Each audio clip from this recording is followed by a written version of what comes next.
Prezident İlham Əliyev mayın 28-də Şuşa rayonunun Böyük Qaladərəsi kəndində fərdi evlərin və infrastrukturun bərpası sahəsində görülən işlərlə tanış olub və kəndə qayıdan sakinlərlə görüşüb.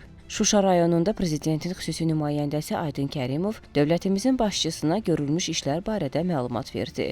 Qeyd edək ki, Böyük Qaladərəsi Şuşa rayonunun Qaladərəsi kənd inzibati ərazi dairəsində yerləşir.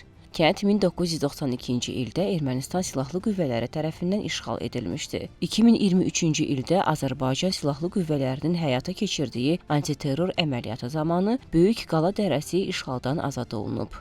Bildirildi ki, kənddə yaşayış üçün lazımi şəraitin yaradılması və sosial məsələlərin həlli istiqamətində bir sıra layihələr icra olunub. Burada transformator quraşdırılıb, yeni elektrik xətləri çəkilib, mövcud xətlər isə bərpa olunub. İlkin mərhələdə məskunlaşdırılacaq fərdi evlər sayğaclaşdırılıb. Bundan başqa, kənddə yeni qaz xətti çəkilib və sayğacların quraşdırılması işlərinə başlanılıb. Sakinlərin içməli su ilə təmin olunması üzrə də işlər görülüb. Paylayıcı su xətləri çəkilib, sayğaclar quraşdırılıb. Hazırda kənddə rabitə xətlərinin çəkilməsi işləri davam etdirilir. Kənd daxili yollar abadlaşdırılıb. Həmçinin Böyük Qaladərəsində sakinlərin istirahəti üçün park salınıb. Bayraq meydanı yaradılıb.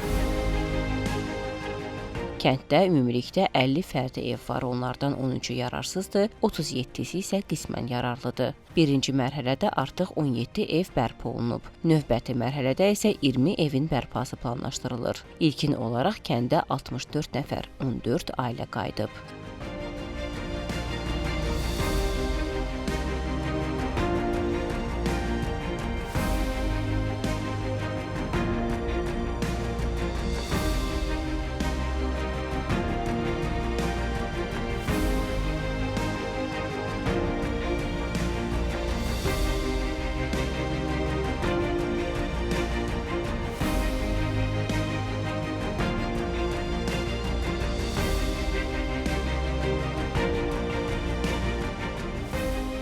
Sonra dövlətimizin başçısı Böyük Qaladərəsi kəndinə qayıdan sakinlərlə görüşüb.